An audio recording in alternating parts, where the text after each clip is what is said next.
Finalja e Big Brother VIP Kosova u mbyll me drita, muzikë dhe një skenografi madhështore. Një tjetër sezon që u mbyll.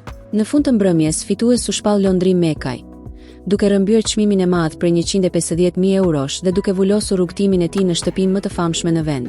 Menjëherë pas finales reagoi edhe producentja e formatit, Olsa Muhameti, e cila e cilësoi këtë sezon si më të vështirin e karrierës së saj. Në një mesazh emocional në rrjetet sociale, ajo shkroi se ky Big Brother ishte rrugtimi i saj më sfidues profesional dhe falenderoi të gjithë ata që besuan tek ajo. Ma, ja dola, përfundoi ajo mes falënderimeve dhe mirënjohjes.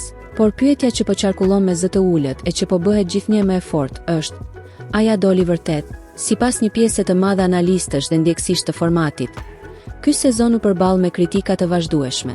U cilësua si një nga më të dobëtit në krahasim me sezonet e mëparshme, si për zgjedhjen e banorëve, ashtu edhe për dinamikat e krijuara brenda shtëpisë. Akuzat për skenar të dirigjuar, situata të sforcuara dhe tensione të stisura e ndoqën sezonin pothuajse nga fillimi deri në fund. Madje në disa raste vetë banorët duket se janë nxorën zbuluar këto prapaskena, duke krijuar një perceptim se loja nuk po zhvillohej thjesht natyrshëm. Kjo ka ndikuar drejt për drejt edhe në imazhin e produksionit, duke e vënë në pikpyetje drejtimin dhe menaxhimin e formatit. Edhe pse gjatë spektakleve u theksua vazhdimisht se ky ishte sezoni më i klikuar dhe më i ndjekur, shifrat në rrjetet sociale dhe reagimet online treguan një realitet më të ftohtë. Krahasuar me 4 sezonet e mëparshme, ky edicion u perceptua nga shumë kush si më i dobëti dhe më pak i dëshiruari.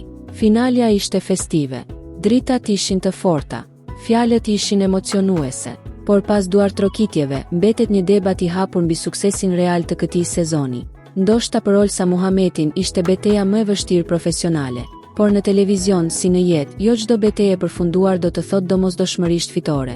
Ndonjëherë sipari mbyllet me buzëqeshje në skenë, ndërsa prapa tij vazhdojnë të dëgjohen njëhonat e kritikave. Faleminderit që qëndruat me ne deri në fund të videos. Mos harroni të abonoheni, ta pëlqeni dhe ta shpërndani me miqtë tuaj.